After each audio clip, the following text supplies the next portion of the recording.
Right, so in today's video, we're going to be going over the Truth Enforcers Warbond. Make sure you guys smash that like and subscribe button.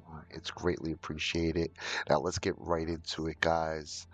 Yeah, this is a pretty good Warbond. I do like it. It was definitely geared more towards bots than bugs, though. Now just as far as like the design and this color scheme of this Warbond, absolutely freaking amazing. It's definitely my favorite, just as far as aesthetics go. With the black and the red, it looks absolutely amazing. But with that aside, there are some shortcomings when it comes to this Warbond. But yeah, let's talk about the booster first. We have Dead Sprint. Now, what Dead Sprint does is allows Helldivers to keep sprinting even when they are out of stamina, draining their health instead. So I tested this out a bunch. It does not completely kill you.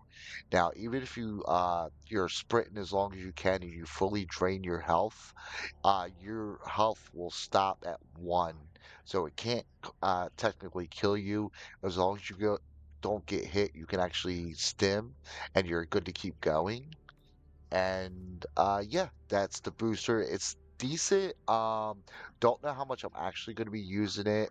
Now, I will say that if you pair it with vitality and stamina, it's actually a way better booster. Just because you're not going to be draining as much health, and you're going to get even more stamina from it, which is really cool. But yeah, I don't know how much we're going to be using that booster in the future. There's just better boosters out there, to be honest. Now, what the armor does is it helps prevent Helldivers from flinching when hit. It's not a bad armor. Um, but again, there are better armors in the game, to be honest. I would rather have the extra stims or the extra throwables from those particular armors. There's also other really good armors out there. The flinching, it is noticeable though, for sure. But it's still, I don't know if it's one of the best armors in the game. Now, like I said before, the color schemes and stuff like that for these two armors are absolutely amazing. They do look really, really cool. But yeah, let's get into the weapons. Now, this SG-20 halt is very interesting because you could actually switch between using stun rounds and damage rounds, and the damage is very, very high and very noticeable when you're using it. Um, I still like to cook out more over on the Terminate side, to be honest. It just seems like that damage over time really helps out a lot with crowd control. But yeah, it's a pretty good weapon against the bugs. Now, where this weapon really shines, though, and especially if you can get really good at switching between the stun rounds and the damage rounds, is if you're switching back and forth over against the bot side.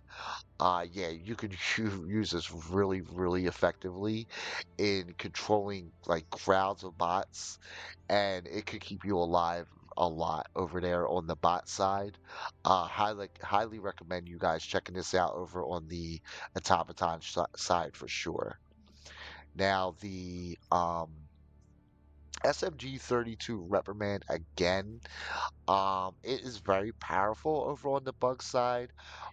The only downside to this weapon, though, is the 25 ammo capacity in each clip. Uh, by the time you're done shooting this and then reloading it, you're gonna have 4 or 5 hunters or warriors right in your face. Um, I don't recommend this so much against the bugs. Now against the bots, because you do typically find yourself with some space between you and the bots, it might be a top 5 weapon, to be honest. It does so much damage. You could take out pretty much all of the bot enemies within a couple of shots. Um, yes, I highly recommend this. Like I said, guys, I'm going to be doing my top 5 bots list video in a couple weeks. Well, not in a couple weeks, maybe in like a week or so. And this weapon might make that list. It's that powerful. I highly recommend you guys checking it out. Um, Now, last but certainly not least is the Class 15 Loyalist. I want to love this weapon.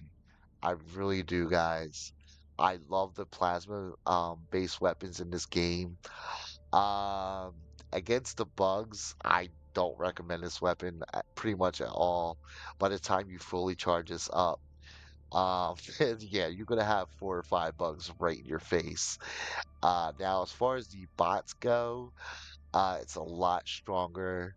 As long as you can get the timing down with this weapon, you could be taking out lots of different bots with it without too much trouble. Yeah, it's medium armor penetrating. It's one-handed, charge up, explosive, all that good stuff. It's like having a mini purifier. But yeah, I don't really recommend it as much against the bugs though. But yeah, against the bots, it's pretty solid for sure. All right, so let's just get into our grades. Now on this one, I gave it A minus over on the bot side, and I gave it a B minus over on the bug side. But yeah, that's pretty much going to do it for this video, guys. I love you all. I appreciate you all, and I will see you on the next one. Peace.